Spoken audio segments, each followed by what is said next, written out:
segundo lugar tenemos a doña Flor Micaela Ramírez Leiva, que viene de México para presentar el trabajo que ha realizado junto a su compañera Raquel Domínguez Mora, titulado Escenarios de la violencia en escuelas, de las lógicas del fenómeno a las representaciones en los medios digitales en México. Y bueno, comentaros que justo del asunto de la violencia de género, la violencia mediática, violencia cultural, pues son temas en los que Flor trabaja con muchísima continuidad y tiene muchas publicaciones sobre ello, por si os interesa ampliar información después con ella. Muchas gracias. Muchas gracias a la doctora Graciela Padilla y también a los organizadores de este congreso. Estoy encantada y muy agradecida por las atenciones y todas las caricias recibidas. Y también agradezco a los demás ponentes por haberme permitido presentar antes. Por cuestiones de tiempo debemos retirarnos el doctor de Pablos y yo por otros compromisos académicos. Este país me encanta recorrerlo, escucharles, aprender de ustedes, del análisis transaccional y bueno, ofrezco de antemano una disculpa por no hacer más conexiones entre el tema de estudio con su disciplina, pero voy a intentar presentar las ideas principales por si hay alguna cuestión, un aporte y pues en este caso me gustaría más escucharles a ustedes cuáles son sus sugerencias para enriquecer esta visión. En México, particularmente en la Universidad de Guadalajara, hay diferentes campus. Uno de ellos es el de la costa. Este se encuentra en la ciudad de Puerto Vallarta, en Jalisco, en la Bahía de Banderas, del lado del Pacífico. Ahí se está realizando una investigación de la convivencia escolar, particularmente centrada en lo que corresponde a la violencia en todas sus manifestaciones. Estudiarla para poder precisamente hacer un aporte.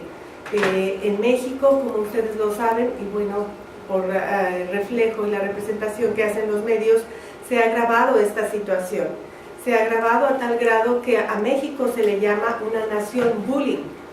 Es decir, que definitivamente ha habido muchísimos casos, se incrementa el número de notas, que bueno, más adelante comentaremos que no necesariamente tienen una cobertura adecuada, puesto que el periodismo no es especializado en estas temáticas y bueno, habría que observar algunas cuestiones.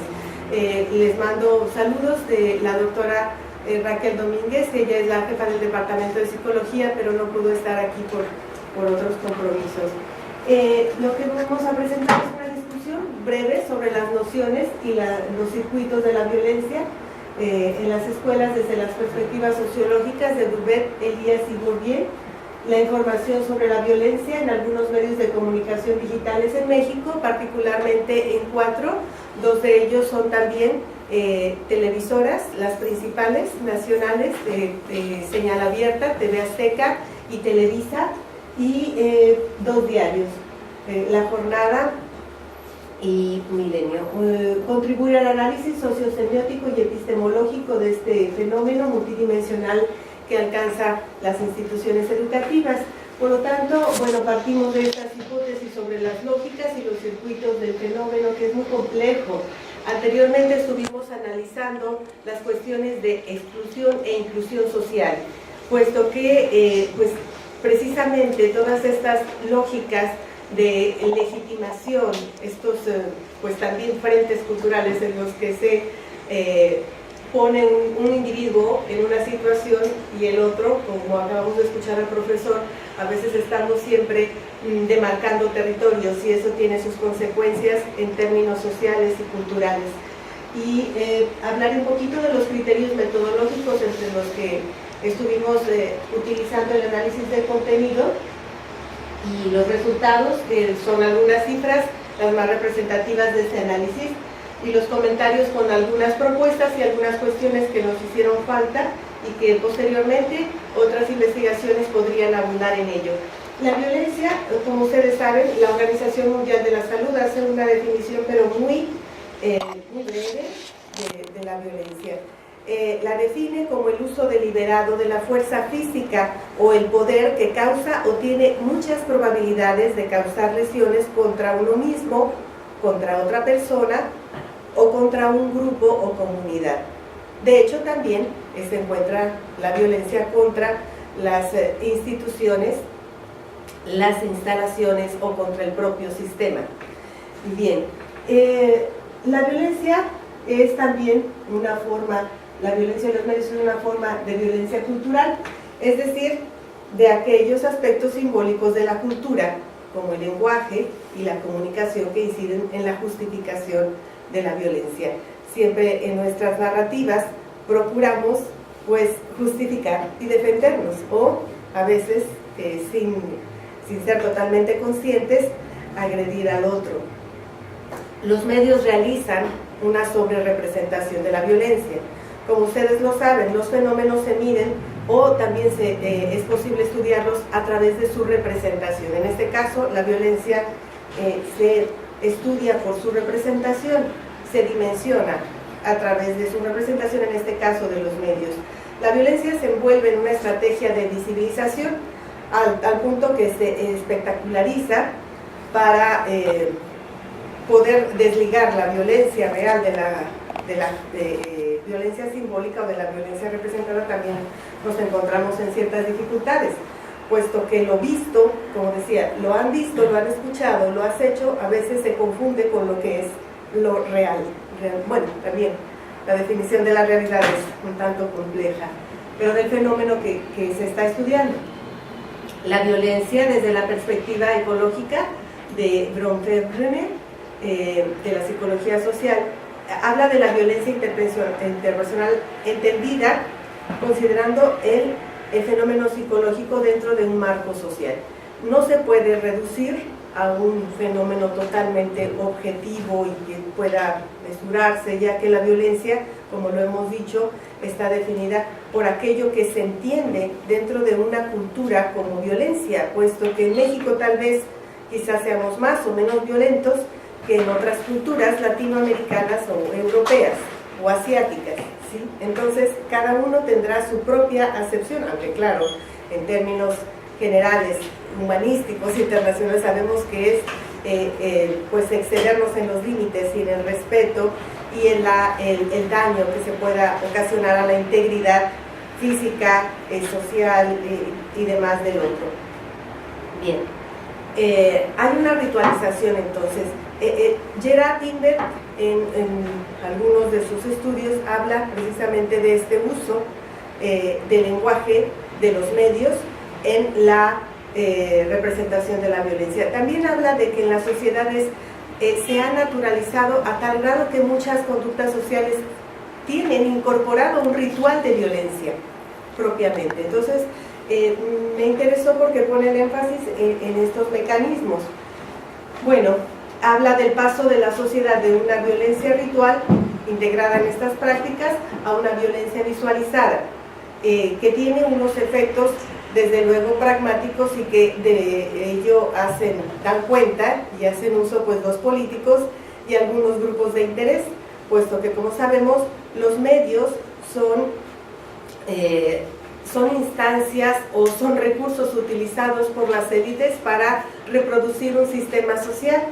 Entonces, en este caso, refuerzan la creencia en los valores comunes y facilitan la imposición de sanciones y el control social por parte del Estado. La violencia real y la violencia representada muchas veces no coinciden.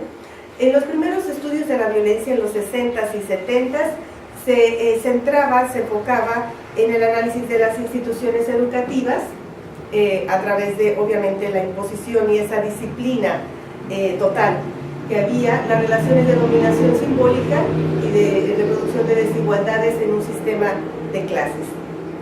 Esto es estudiado por Bourdieu y Patterson. La violencia simbólica es la capacidad de imponer algo, de imponer los significados como legítimos. De hecho, es importante estudiar la violencia simbólica, puesto que a veces nos quedamos en la violencia física. En este caso, yo sugeriría que también en otro momento se comentara también sobre la violencia simbólica que se encuentra pues en el lenguaje, en nuestros propios actos, en muchas marcas de la sociedad y de la propia institución, en las propias universidades, en nuestros propios recursos, a veces también para la evaluación del conocimiento, puesto que algunas veces comentábamos con las compañeras que los exámenes, algunos de ellos, estaban diseñados como instrumentos de violencia simbólica. En fin, esto entre otras cuestiones. Posteriormente los estudios y las opiniones van apuntando hacia la disruptividad, que son las situaciones en las que la conducta del alumno dificulta el proceso de enseñanza-aprendizaje. Como veremos más adelante, los medios no hablan de estas cuestiones, hablan solamente de las rivalidades entre los alumnos, entre los pares, pero no de estos otros fenómenos de disruptividad o de el ejercicio de violencia de las autoridades educativas contra los alumnos, o bien de los alumnos cómo afectan a las instituciones o al mismo proceso de enseñanza. Entonces la violencia escolar como temática, como problemática, empieza a insertarse en la agenda política y en la agenda pública, y es por ello que varios libros han abordado esta temática. En este caso uno de ellos fue retomado por mi compañera y por mí, puesto que tiene un buen número de perspectivas. Nosotros tomamos solo una parte, que era la perspectiva sociológica, pero se encontraba la perspectiva psicoeducativa, la psicoinstitucional, la psicopedagógica, en fin. Y había muchas maneras de abordar el fenómeno. Debo decirles que no soy psicóloga, soy licenciada en medios masivos de comunicación, tengo una maestría en sociología de la cultura y soy doctoranda en nuevos modelos periodísticos. Bueno, la metodología utilizada fue una parte del levantamiento de alertas en el correo electrónico, búsqueda de los términos bullying y violencia escolar en el apartado de Google. Hicimos todo de manera digital, revisamos los artículos publicados en páginas de internet de los diarios de La Jornada y El Universal, perdón, dije Milenio, inicialmente es El Universal, La Jornada. Revisamos otros, pero no alcanzamos a procesarlos, era demasiada la información. Ahorita verán en el cuadro la cantidad de notas que estuvimos analizando. Muchas de ellas, aunque eran repetitivas, teníamos que de todas formas ver cuál era el contenido, cuál era el tratamiento o el framing, el encuadre noticioso o la atención que ponía sobre algo. La selección de artículos por orden de aparición.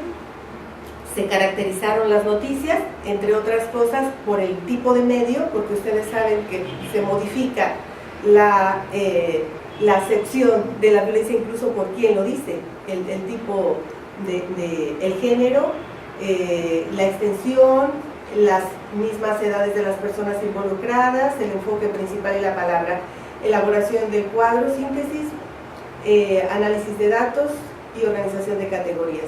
Los resultados principales es que hay una presencia de la violencia escolar en los medios, pero esto se está incorporando o se enmarca en el contexto de una violencia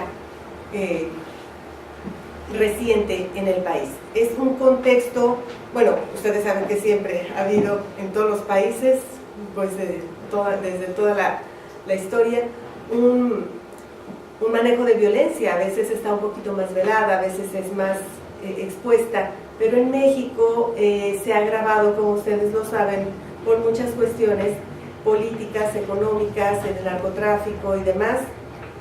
Entonces, esto ha provocado, y aparte por el mismo sentido amarillista que tienen muchos medios, que se haga una mayor presencia de esta temática. Hay una mayor visibilización del fenómeno y en particular del bullying. Y sobre todo hay esta tendencia a la espectacularización, a la dramatización y a la comercialización de los eventos, puesto que a veces las declaraciones las hacen a algunas autoridades de la Cámara de Diputados, de la de Senadores, o algunas figuras del Estado, particularmente autoridades del sistema educativo, el secretario de Educación o directores, en fin. Pero esto obviamente también tiene su correlato, ¿no? El acoso escolar cada vez es más recurrente, variado y de consecuencias más fuertes. De hecho, hay una clasificación. Es difícil también saber cuál es la conducta más agresiva, puesto que en algunos casos a veces se pensara que la física o la psicológica o la cibernética, ustedes saben que hay lo llamado el cyberbullying o el brand bullying. El cyberbullying es, como ustedes lo saben, la agresión a través de las redes sociales y a través de diferentes maneras, videos, fotografías, comentarios, desacreditar a la persona y también no solamente desacreditarla, se busca dañar a ella y a su contexto, en fin. De hecho, había también otro ejemplo en que se dañaba a toda la escuela, pero en una magnitud tremenda, porque la escuela llevaba el nombre de, claro, pues totalmente desafortunado, de la presidenta de Elba Ester Gordillo. Elba Ester Gordillo fue una figura, pues, como dicen, la cacique de la educación del sindicato y demás, pero tan solo por llevar el nombre de ella, se le negaron recursos a la escuela, por ejemplo, por parte de la Secretaría. Entonces, bueno, tampoco eran cuestiones de ese tipo. La mayoría de los reportes son sobre violencia física y no sobre violencia psicológica y otro tipo de cuestiones, aunque el brand bullying, la desacreditación por no llevar cierta ropa o portar ciertas cosas también era recurrente. Hay un recorte de la realidad entonces en los medios importante, y hay una reducción del significado que se difunde y al que se está asociando. Hemos comentado que también se hace mención de estas formas de violencia.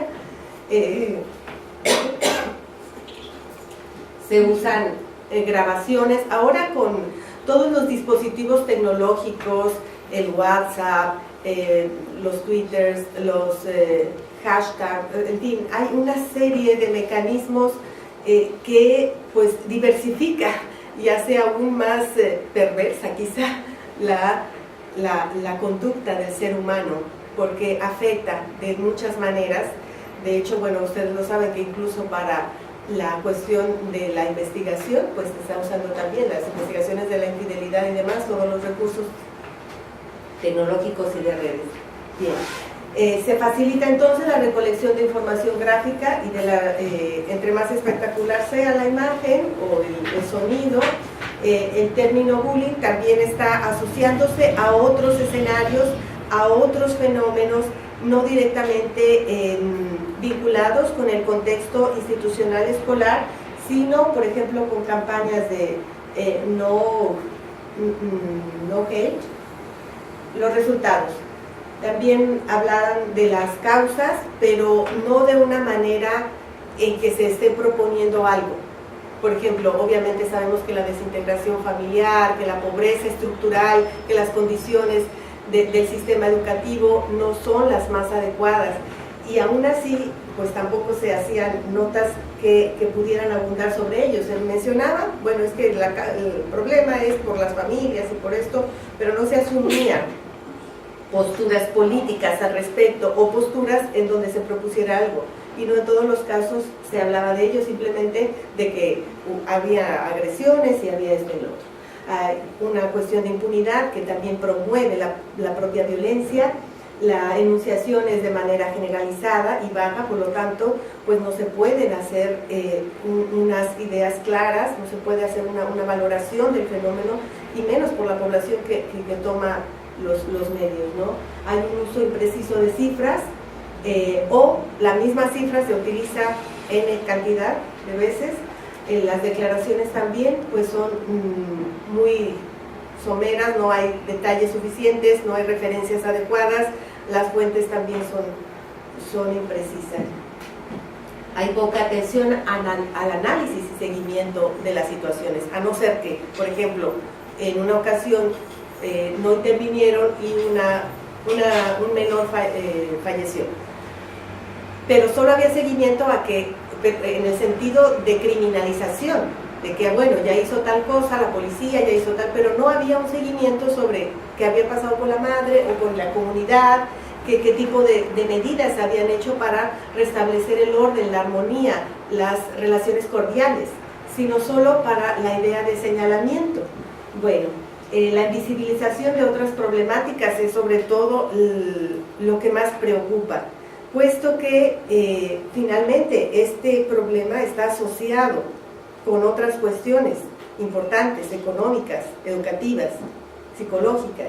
No se está atendiendo a las familias, o si lo se está haciendo, aunque el Sistema Integral para el Desarrollo de la Familia promueve algunas cuestiones para la armonía y demás, no son suficientes.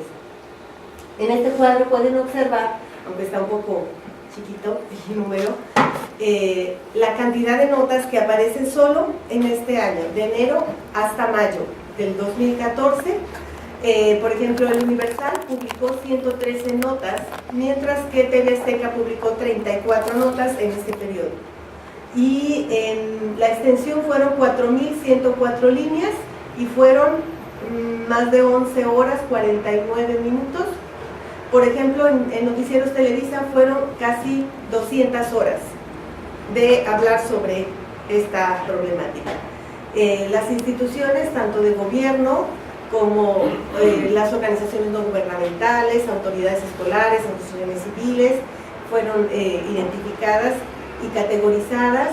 El género es importante, como ven ustedes aquí, la diferencia que hay. Los hombres tienen, o no sé si sea el caso, las mujeres tenemos otras maneras de violencia, pero los hombres aquí aparecen